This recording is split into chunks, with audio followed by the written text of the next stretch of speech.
ओम शांति। 15 अप्रैल 2024 के ईश्वरीय महावाक्य।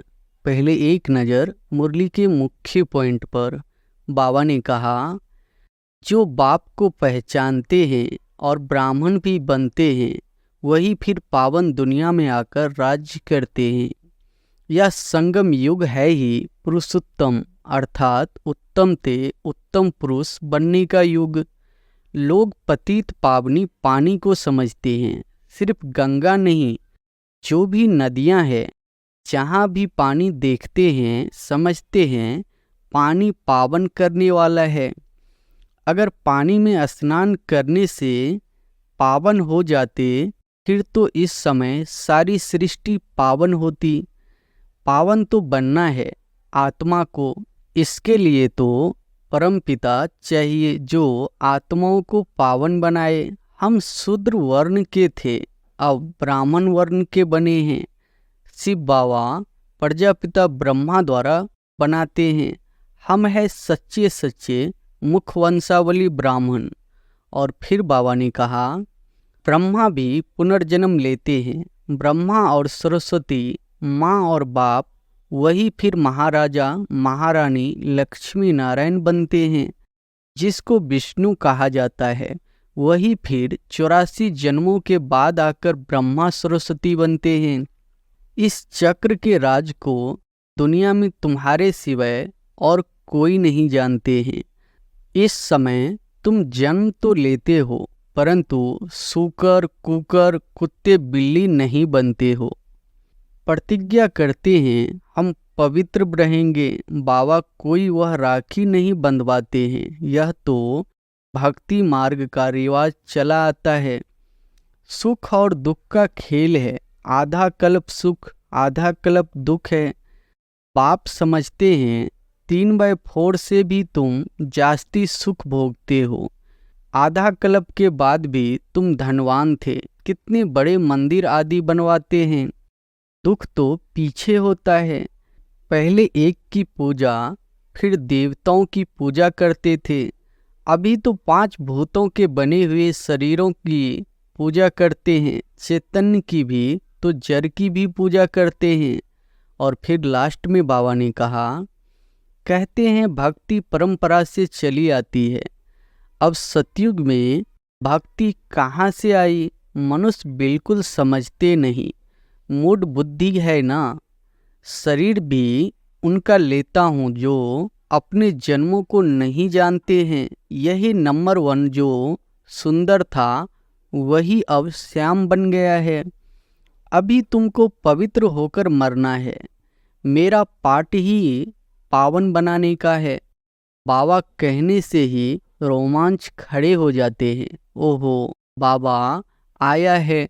हम बच्चों की सर्विस में, बाबा हमको इस पढ़ाई से गुलगुल बनाकर ले जाते हैं।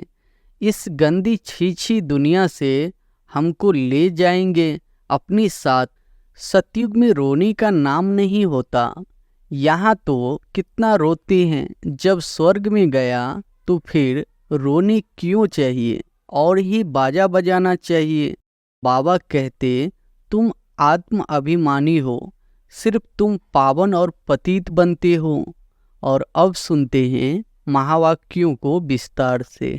मुरली का सार है, मीठे बच्चे, यह संगम युग उत्तम से उत्तम बनने का युग है। इसमें ही तुम्हें पतित से पावन बन पावन दुनिया बनानी है।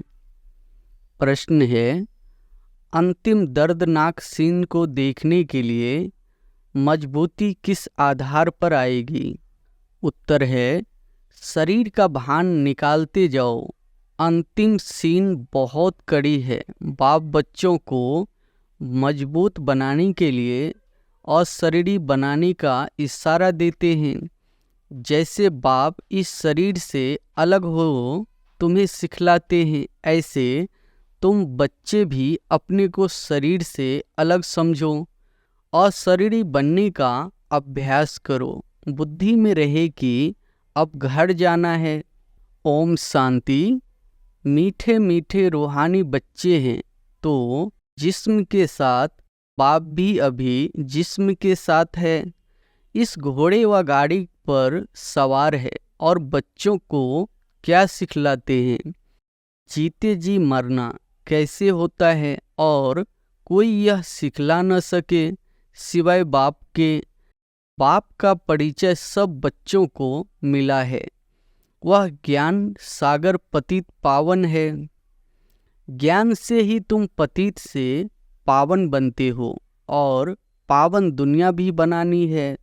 इस पतित दुनिया का ड्रामा प्लान अनुसार विनाश होना है।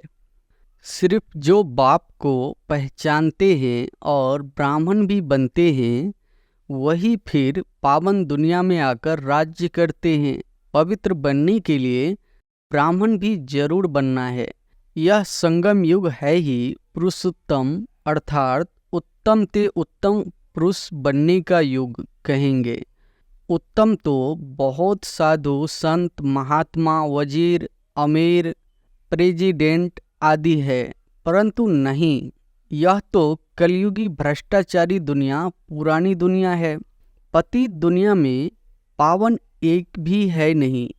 अभी तुम संगम युगी बनते हो। वो लोग पतित पावनी पानी को समझते हैं। सिर्फ गंगा नहीं, जो भी नदियां हैं जहाँ भी पानी देखते हैं समझते हैं पानी पावन करने वाला है। यह बुद्धि में बैठा हुआ है। कोई कहाँ जाते हैं, मतलब पानी में स्नान करने जाते हैं, परंतु पानी से तो कोई पावन हो न सके। अगर पानी में स्नान करने से पावन हो जाते फिर तो इस समय सारी सृष्टि पावन होती। इतने सब पावन दुनिया में होने चाहिए। यह तो पुरानी रस्म चली आती है।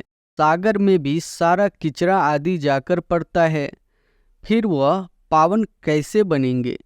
पावन तो बनना है आत्मा को। इसके लिए तो परम पिता चाहिए जो आत्माओं को पावन बनाए। तो तुमको समझाना है, पावन होते ही सतयुग में है, पतित होते हैं कलयुग में। अभी तुम संगम युग पर हो। पतित से पावन होने के लिए पुरुषार्थ कर रहे हो। तुम जानते हो हम शूद्र वर्ण के थे, अब ब्राह्मण वर्ण के बने हैं। शिव बाबा प्रजापिता ब्रह्मा द्वारा बनाते हैं। हम है सच्चे मुखवंशावली ब्राह्मण, वह है कुखवंशावली प्रजापिता। तो प्रजा सारी हो गई। प्रजा का पिता है ब्रह्मा, तो वो तो ग्रेट ग्रेट ग्रैंडफादर हो गया। जरूर वह था, फिर कहाँ गया? पुनर्जन्म तो लेते हैं ना। यह तो बच्चों को बताया है। ब्रह्मा भी पुनर्जन्म लेते हैं। ब्रह्मा और सरस्वती माँ और बाप वही फिर महाराजा महारानी लक्ष्मी नारायण बनते हैं, जिसको विष्णु कहा जाता है। वही फिर 84 जन्मों के बाद आकर ब्राह्मण सरस्वती बनते हैं। यह राज तो समझाया है। कहते भी है जगत अम्बा तो सारे जगत की माँ हो गई। लौकिक माँ तो हर एक की अपने अपने घर में बैठी है, परंतु जगत अम्बा को कोई जानते ही नहीं।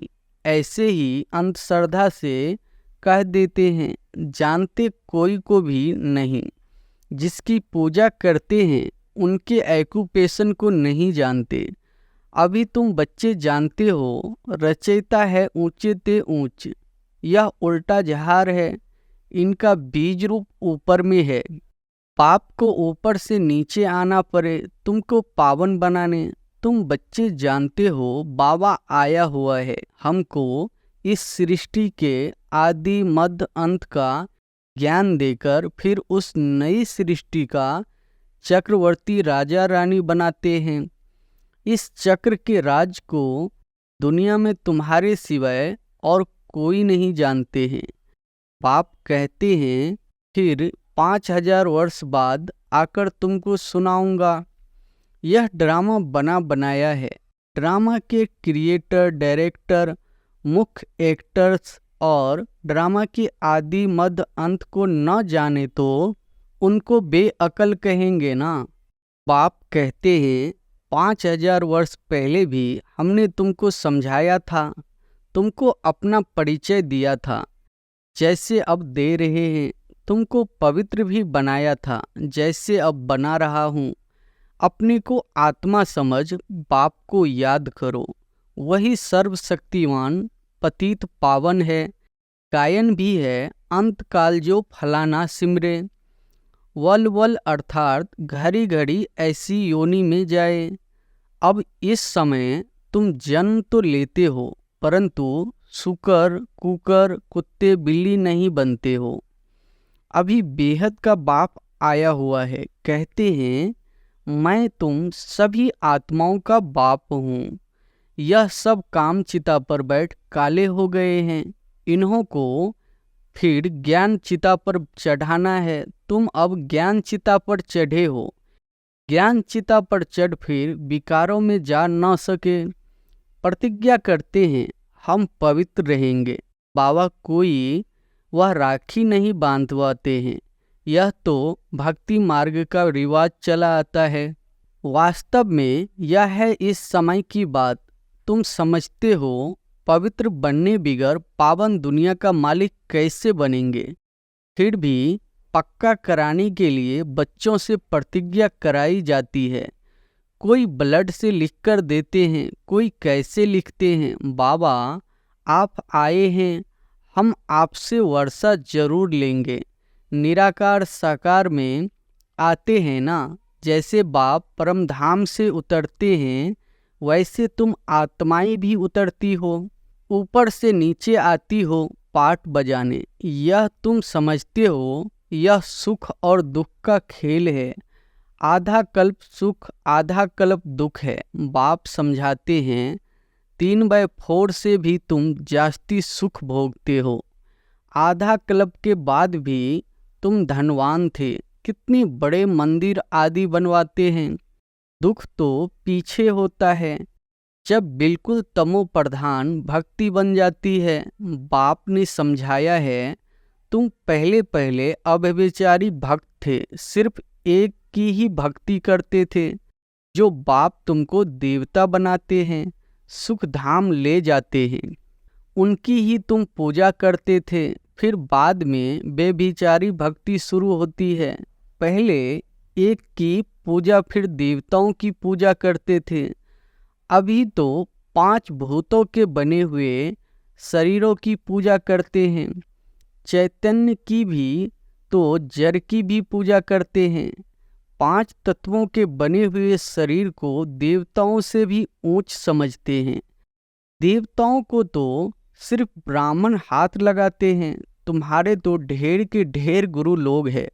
यह बाप बैठ बताते हैं, यह दादा भी कहते हैं हमने भी सब कुछ किया। भिन्न भिन्न हठ योग आदि, कान नाक मोरना आदि सब कुछ किया। आखिर सब कुछ छोड़ देना पड़े। वह धंधे करे या यह धंधा करे, पिनकी सुस्ती आदि रहती थी, तंग हो जाता था। प्राणायाम आदि सीखने में बड़ी तकलीफ होती है। आधा कल्प भक्ति मार्ग में थे, अभी मालूम पड़ता है बाप बिल्कुल एक्यूरेट बताते हैं। वह कहते हैं भक्ति परंपरा से चली आती है। अब सतयुग में भक्ति कहाँ से आई, मनुष्य बिल्कुल समझते नहीं, मूढ़ बुद्धि है ना। सतयुग में तो ऐसे नहीं कहेंगे। बाप कहते हैं मैं हर 5000 वर्ष बाद आता हूँ, शरीर भी उनका लेता हूँ जो अपने जन्मों को नहीं जानते हैं। यही नंबर 1 जो सुंदर था वही अब श्याम बन गया है। आत्मा भिन्न भिन्न शरीर धारण करती है, तो बाप कहते हैं जिसमें मैं प्रवेश करता हूँ उसमें अभी बैठा हूँ। क्या सिखलाने, जीते जी मरना।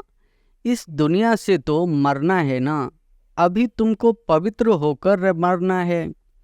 मेरा पाठ ही पावन बनाने का है। तुम भारतवासी बुलाते ही हो हे पतित पावन, और कोई ऐसा नहीं कहते हे लिबरेटर, दुख की दुनिया से छुड़ाने के लिए आओ। सब मुक्ति धाम में जाने के लिए ही मेहनत करते हैं। तुम बच्चे फिर पुरुषार्थ करते हो, सुख धाम के लिए, वह है प्रवृत्ति मार्ग वालों के लिए। तुम जानते हो, हम प्रवृत्ति मार्ग वाले पवित्र थे, फिर अपवित्र बने। प्रवृत्ति मार्ग वालों का काम निवृत्ति मार्ग वाले कर न सके। यज्ञ, तप, दान आदि सब प्रवृत्ति मार्ग वाले करते हैं। तुम अभी फील करते हो कि अभी हम सबको जानते हैं शिव बाबा, हम सबको घर बैठे पढ़ा रहे हैं। बेहद का बाप बेहद का सुख देने वाला है। उनसे तुम बहुत समय के बाद मिलते हो तो प्रेम के आंसू आते हैं। बाबा कहने से ही रोमांच खड़े हो जाते हैं। ओहो, बाबा आया है हम बच्चों की सर्विस में। बाबा हमको इस पढ़ाई से गुलगुल बनाकर ले जाते हैं। इस गंदी छीछी दुनिया से हमको ले जाएंगे अपने साथ। भक्ति मार्ग में तुम्हारी आत्मा कहती थी, बाबा आप आएंगे तो हम वाड़ी जाएंगे, हम आपके ही बनेंगे, दूसरा कोई नहीं। नंबरवार तो है ही, सबका अपना अपना पार्ट है। कोई तो बाप को बहुत प्यार करते हैं, जो स्वर्ग का वर्षा देते हैं। सतयुग में रोने का नाम नहीं होता। यहाँ तो कितना रोते हैं। जब स्वर्ग में गया तो फिर रोना क्यों चाहिए, और ही बाजा बजाना चाहिए। वहाँ तो बाजा बजाते हैं, खुशी से शरीर छोड़ देते हैं। यह रस्म भी शुरू यहाँ से होती है। यहाँ तुम कहेंगे हमको अपने घर जाना है, वहाँ तो समझते हो पुनर्जन्म लेना है, तो बाप सब बातें समझा देते हैं। भरमड़ी का मिसाल भी तुम्हारा है। तुम ब्राह्मणिया हो, विष्टा के कीड़ों को तुम भू भू करती हो। तुमको तो बाप कहते हैं इस शरीर को भी छोड़ देना है, जीते जी मरना है। बाप कहते हैं अपने को आत्मा समझो, अब हमको वापिस जाना है। अपने को आत्मा समझ बाप को याद करना है। देह को भूल जाओ। बाप तो बहुत मीठा है, कहते हैं मैं तुम बच्चों को विश्व का मालिक बनाने आया हूँ। अब शांति धाम और सुख धाम को याद करो, अलफ और बे। यह है दुख धाम। शांति धाम हम आत्माओं का घर है। हमने पाठ बजाया, अब हमें घर जाना है। वहाँ यह छीछी शरीर नहीं रहता है। अभी तो यह बिल्कुल ही जर्जरी भूत शरीर हो गया है। अब हमको बाप सम्मुख बैठ सिखलाते हैं इशारे में, मैं भी आत्मा हूँ, तुम भी आत्मा हो। मैं शरीर से अलग होकर तुमको भी वही सिखलाता हूँ। तुम भी अपने को शरीर से अलग समझो। अभी घर जाना है। यहाँ तो रहने का अभी नहीं है, यह भी जानते हो। अभी विनाश होना है। भारत में रक्त की नदियाँ बहेगी, फिर भारत में ही दूध की नदियाँ बहेगी। यहाँ सब धर्म वाले इकट्ठे हैं, सब आपस में लड़ मरेंगे। यह पिछाड़ी का मौत है। पाकिस्तान में क्या क्या होता था, बड़ी कड़ी सीन थी, कोई देखे तो बेहोश हो जाए। अभी बाबा तुमको मजबूत बनाते हैं, शरीर का भान भी निकाल देते हैं। बाबा ने देखा बच्चे याद में नहीं रहते हैं, बहुत कमज़ोर है, इसलिए सर्विस भी नहीं बढ़ती है। घड़ी घड़ी लिखते हैं बाबा, याद भूल जाती है, बुद्धि लगती नहीं है। बाबा कहते हैं योग अक्षर छोड़ दो, विश्व की बादशाही देने वाले बाप को तुम भूल जाते हो। आगे भक्ति में बुद्धि कहीं और तरफ चली जाती थी तो अपने को चुटकी काटते थे। बाबा कहते तुम आत्मा अविनाशी हो, सिर्फ तुम पावन और पतित बनते हो, बाकी आत्मा कोई छोटी बड़ी नहीं होती है। अच्छा, मीठे मीठे सिकिलधे बच्चों प्रति माता पिता बाप दादा का याद प्यार और गुड मॉर्निंग। रूहानी बच्चों को रूहानी बाप की नमस्ते। धारणा के लिए मुख्य सार, पहली पॉइंट है अपने आप से बातें करो। ओहो, बाबा आया है हमारी सर्विस में, वह हमें घर बैठे पढ़ा रहे हैं। बेहद का बाबा बेहद का सुख देने वाला है, उनसे हम अभी मिले हैं। ऐसे प्यार से बाबा कहो और खुशी में प्रेम के आंसू आ जाए, रोमांच खड़े हो जाए। दूसरी पॉइंट है, अब वापस घर जाना है, इसलिए सबसे ममत्व निकाल जीते जी मरना है। इस देह को भी भूलना है, इससे अलग होने का अभ्यास करना है। वरदान है, बीती हुई बातों व वृत्तियों को समाप्त कर संपूर्ण सफलता प्राप्त करने वाली स्वच्छ आत्मा भव। बीती हुई बातों व वृत्तियों को समाप्त कर संपूर्ण सफलता प्राप्त करने वाली स्वच्छ आत्मा भव। सेवा में स्वच्छ बुद्धि, स्वच्छ वृत्ति और स्वच्छ कर्म सफलता का सहज आधार है। कोई भी सेवा का कार्य जब आरंभ करते हो तो पहले चेक करो कि बुद्धि में किसी आत्मा की बीती हुई बातों की स्मृति तो नहीं है। उसी वृत्ति दृष्टि से उनको देखना, उनसे बोलना, इससे संपूर्ण सफलता नहीं हो सकती। इसलिए बीती हुई बातों को व वृत्तियों को समाप्त कर स्वच्छ आत्मा बनो, तब ही संपूर्ण सफलता प्राप्त होगी। स्लोगन है, जो सो परिवर्तन करता है विजय माला उसी के गले में पड़ती है। जो सो परिवर्तन करता है विजय माला उसी के गले में पड़ती है। अच्छा, ओम शांति।